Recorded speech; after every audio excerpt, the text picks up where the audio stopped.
할렐루야. 하루의 삶을 시작하면서 하나님께 예배하는 여러분들을 축복합니다. 여러분의 삶 가운데 하나님의 은혜와 평강이 충만하시기를 소망합니다. 기도하겠습니다.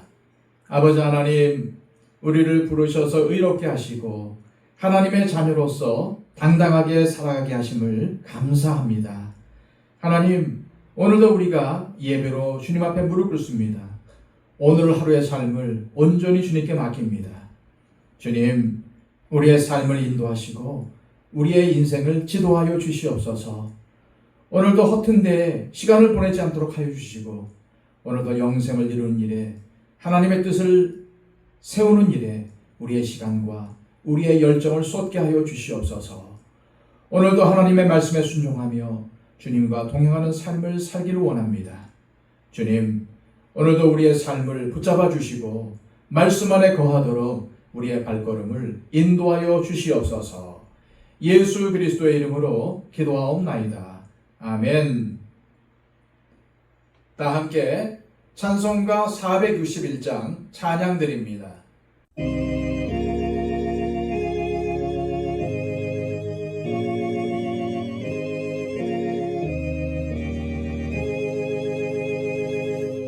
십자가를 질 수 있나 주가 물어보실 때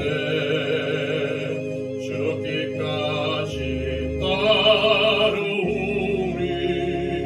성도 대답하였다. 우리의 심령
주의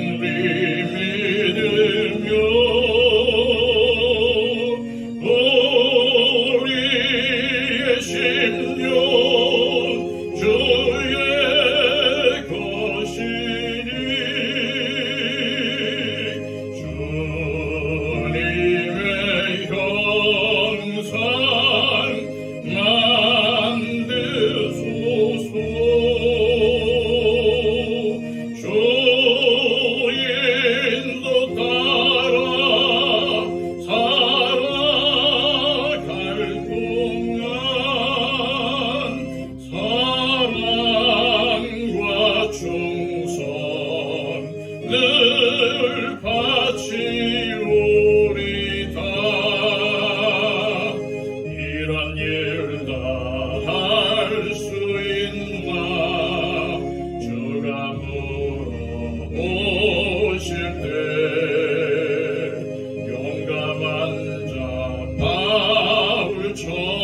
시간 우리에게 주시는 하나님의 귀한 말씀은 신약성경 요한일서 3장 19절로 24절까지의 말씀입니다. 신약성경 391쪽입니다. 이로써 우리가 진리에 속한 줄을 알고 또 우리 마음을 주 앞에서 굳세게 하리니 이는 우리 마음이 혹 우리를 책망할 일이 있어도 하나님은 우리 마음보다 크시고 모든 것을 아시기 때문이라. 사랑하는 자들아, 만일 우리 마음이 우리를 책망할 것이 없으면 하나님 앞에서 담대함을 얻고 무엇이든지 구하는 바를 그에게서 받나니 이는 우리가 그의 계명을 지키고 그 앞에서 기뻐하시는 것을 행함이라. 그의 계명은 이것이니 곧 그 아들 예수 그리스도의 이름을 믿고 그가 우리에게 주신 계명대로 서로 사랑할 것이니라. 그의 계명을 지키는 자는 주 안에 거하고 주는 그의 안에 거하나니 우리에게 주신 성령으로 말미암아 그가 우리 안에 거하시는 줄을 우리가 아느니라. 아멘. 지난 시간 요한사도는 주님께서 우리를 위해 목숨을 버리시기까지 우리를 사랑하셨으므로 형제를 사랑하며 형제를 위해 목숨을 버리는 것이 마땅하다는 것을 강조했습니다. 그러면서 형제의 궁핍함을 보고도 도와줄 마음을 닫으면 하나님의 사랑이 어찌 그 속에 있을 수 있겠느냐고 도전했습니다. 형제의 궁핍함을 보았으면 어떻게든 도와줄 마음을 갖고 실제로 도와주는 것이 형제를 사랑하는 것이라는 말씀입니다. 그런데 오늘 본문을 통해 요한은 행함과 진실함으로 형제를 사랑하면은 몇 가지 좋은 효과를 얻을 수 있다고 말하고 있습니다. 먼저 19절입니다. 이로써 우리가 진리에 속한 줄을 알고 또 우리 마음을 주 앞에서 굳세게 하리니 이로써 곧 형제의 사랑을 행함으로 첫째는 내가 진리 안에 거하고 있다는 확신을 얻을 수 있다는 것입니다. 다시 말해서 내가 올바르게 예수님을 믿고 있다는 확신을 갖게 된다는 말씀입니다. 그렇다면 행함과 진실함으로 형제를 사랑함으로 얻는 두 번째 효과는 무엇일까요? 21절입니다. 사랑하는 자들아, 만일 우리 마음이 우리를 책망할 것이 없으면 하나님 앞에서 담대함을 얻고 하나님 앞에서 담대함을 얻게 된다는 것입니다. 이것이 무슨 말씀일까요? 요한 사도는 지금 형제를 사랑하라는 주님의 계명에 순종하는 사람만이 누리는 기쁨을 말씀하고 있는 것입니다. 그렇게 말씀에 순종한 사람만이 하나님 앞에서 담대함을 얻게 된다는 말입니다.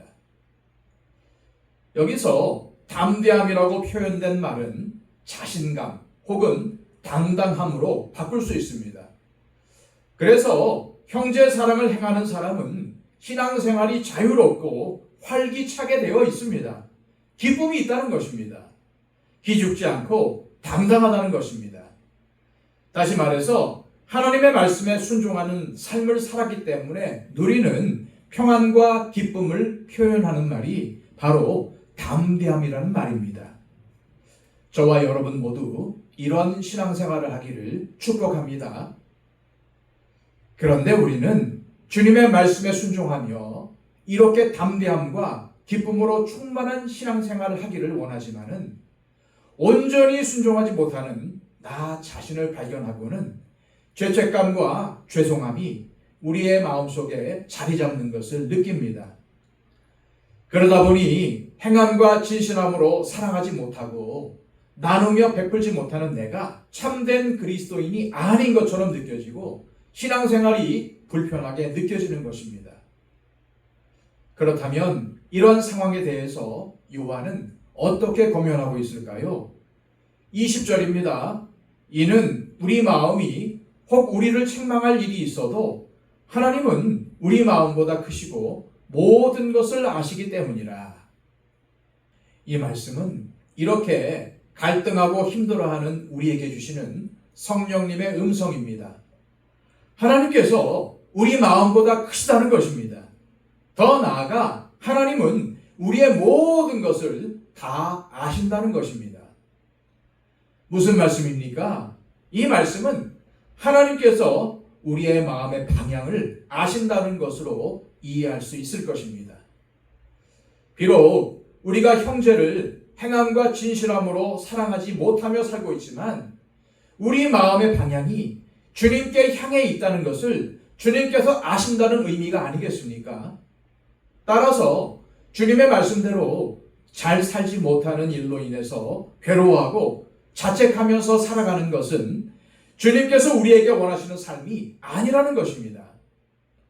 다시 말해 나는 형제와 자매를 위해 나누지도 못하고 베풀지도 못하고 교회에 도움도 안 낸다고 하면서 죄책감에 빠져 살아간다는 것은 그리스도인이 가져야 할 올바른 삶의 방식이 아니라는 것입니다. 오히려 지금은 말씀대로 살지 못하고 있지만 그래도 내가 가진 것을 조금씩이라도 나누고 베풀며 형제와 자매를 말과 혀로만이 아닌 행함과 진실함으로 사랑하기 위해서 노력하는 영역을 늘려가기를 하나님은 기다리고 계신다는 의미입니다. 이 부분에 대해서 어떤 주석은 자신에 대해서 지나치게 엄격하지 말고 죄책감에 압도당하지 말라고 썼습니다. 그렇습니다. 우리는 완벽한 사람이 아닙니다. 좋은 것을 보면 가지고 싶고 맛있는 것을 보면 먹고 싶은 평범한 사람들입니다. 다시 말해 오늘 말씀은 우리가 다 성자가 되어야 한다고 말하는 것이 아니라는 의미입니다. 자신에게 엄격하다 보면 우리의 생활이 나아지고 좋아지는 것이 아니라 죄책감만 쌓여서 종래에는 마귀가 가장 좋아하는 결과에 이르게 될 것입니다. 하나님은 우리보다 마음이 크신 분이시며 우리 마음속에 일어나는 갈등을 포함해서 모든 것을 아시는 분이십니다. 이 말씀에 위로받으시고 신앙생활에 힘을 내시기를 바랍니다. 그렇다면 어떻게 사는 것이 맞는 것일까요? 내가 받는 월급 중 얼마를 형제 자매를 사랑하는 데 사용하면 정답일까요? 또한 내가 가진 시간의 얼마를 형제와 자매를 위해서 사용해야 할까요? 여기에는 정답이 있을 수 없습니다. 각 사람의 신앙의 연륜이 다 다릅니다. 믿음의 분량도 다릅니다. 더구나 생활의 성향도 다릅니다. 그렇지만 한 가지 분명한 정답은 있습니다.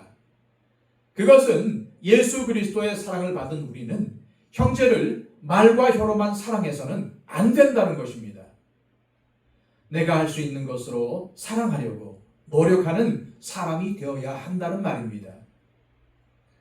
그런데 문제는 우리의 삶의 방향이 그저 나만 잘 되고 내 가족, 내 일, 내 형편에만 골몰하는 삶을 살아가면서 믿음 생활을 할 때 그런 삶에는 기쁨이 없고 자괴감만이 쌓여간다는 것입니다. 그러므로 형제를 사랑하는 일은 선택이 될 수 없습니다. 크고 작음의 차이, 기질의 차이, 다양한 차이가 존재할 수 있지만은 그 방향, 다시 말해서 형제를 사랑하되 말과 행함으로 사랑하는 그 방향만큼은 같이 가야 한다는 말입니다. 그러므로 우리 그리스도인들은 내가 가진 작은 것이라도 내가 할 수 있는 것으로 말과 혀로만이 아닌 행함과 진실함으로 사랑하기 위해서 애쓰는 사람이 되어야 합니다. 괴로워만 하고 반복적으로 주일에 하나님께 나와서 하나님 그렇게 못 살았습니다 하는 것은 좋은 믿음의 방향이 아니라는 것입니다. 하나님은 우리보다 마음이 크십니다. 그래서 소소한 잘못에 바로 징계하시고 바로 우리를 정죄하지 않으십니다. 무엇보다도 하나님은 우리가 어떠한 마음으로 살아가고 있는지를 아시기 때문입니다. 이 시간 기도하실 때 하나님 아버지 행함과 진실함으로 형제와 자매를 사랑하는 삶을 살면 내가 주님 뜻대로 살고 있다는 확신을 얻게 되며 무엇보다도 주님 앞에서 담대함을 얻게 된다는 사실을 오늘 말씀을 통해 깨닫습니다. 주님께서 주신 새 계명인 형제와 자매를 사랑하는 삶을 살되 말과 혀로만이 아닌 내가 가진 작은 것이라도 나누고 베푸는 삶을 살게 하옵소서 기도하시기를 바랍니다. 111 기도를 통해서 우리 주변에 있는 우리의 기도가 필요한 분들을 위해 중보해 주시고 특별히 초청 대상자들의 변화를 위해서 기도해 주시기를 바랍니다. 다 함께 기도하겠습니다.